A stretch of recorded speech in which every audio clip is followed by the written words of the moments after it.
राधे राधे। आज आप सुनिए माघ मास का महत्तम 28वां अध्याय। वशिष्ठ जी कहने लगे कि हे राजा दिलीप, बहुत से जनसमूह सहित अछोत सरोवर में स्नान करके सुखपूर्वक मोक्ष को प्राप्त हो गए।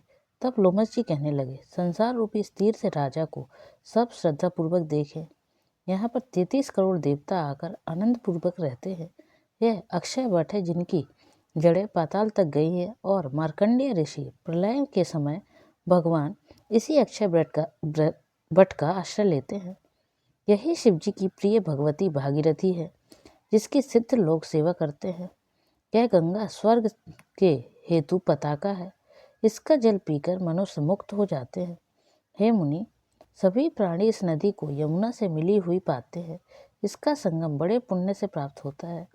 इसके स्नान से जन्म मृत्यु रूपी दावानल से कोई नहीं तपता, परंतु ज्ञान प्राप्त करके मुक्त हो जाता है। यहाँ पर स्नान करने से सभी प्राणी बिना ज्ञान के भी मुक्त हो जाते हैं। इसलिए ब्रह्मा जी ने यहाँ यज्ञ करने की इच्छा की थी। इसी संगम में भगवान विष्णु ने स्त्री प्राप्ति की इच्छा से स्नान करके लक्ष्मी जी को प्राप्त किया। यहाँ पर त्रिशूलधारी शिव जी ने त्रिपर दैत्य को मारा था और प्राचीन काल में उर्वशी स्वर्ग से गिरी थी तथा स्वर्ग पाने की इच्छा से यहाँ पर ही उसके स्नान करने से नहुस कुल के राजा अयाति के वंशधर पुत्र प्राप्ति किया। यहाँ पर इंद्र ने प्राचीन काल में धन की इच्छा से स्नान किया था और माया से कुबेर के सब धन को प्राप्त किया था। प्राचीन काल में नारायण तथा नर ने हजारों वर्ष तक प्रयाग में निराहार रहकर उत्तम धर्म किया था। यहाँ से जगाश्व सन्यासी ने महादेव जैसी शक्ति वाले से विजय पाई थी तथा अणिमा आदि योग के अति दुर्लभ ऐश्वर्य प्राप्त किए थे।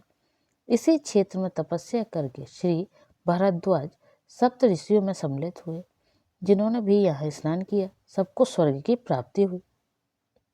इसलिए हमारे विचार से तुम त्रिवेणी में स्नान करो। इस स्नान से पहले किए हुए तुम्हारे सब पास नष्ट हो जाएंगे और संपूर्ण वैभवों को प्राप्त हो जाओगे। ऋषि के इस प्रकार के सत्य वचन सुनकर सब ही त्रिवेणी में स्नान करने लग गए और उसी स्नान करने से सबकी पिशाचिता नष्ट हो गई। शाप से मुक्त होकर उन्होंने अपना शरीर धारण कर लिया। वेदनिधि ने अपनी संतान को देखकर प्रसन्नचित्त होकर लोमस जी को संतुष्ट किया और कहा कि आपके अनुग्रह से ही श्राप से विमुक्त हुए। अब आप इन बालकों की योग्य धर्म को कहिए। लोमस जी ने कहा कि इस युवा कुमार ने वेदों का अध्ययन समाप्त कर लिया है, इसलिए इन कन्याओं के प्रीतिपूर्वक कर कमलों को ग्रहण करें। तब लोमस जी तथा अपने पिताजी की आज्ञा से इस ब्रह्मचारी ने 5 कन्याओं से विवाह किया। इन कन्याओं के सब मनोरथ पूर्ण हुए। जिसके घर में लिखा हुआ यह महत्तम पूजा जाता है, वहाँ नारायण ही पूजे जाते हैं। पुष्कर तीर्थ में, प्रयाग में, गंगा सागर में, देवालय में, कुरुक्षेत्र में तथा विशेष करके काशी में इसका पाठ अवश्य करना चाहिए।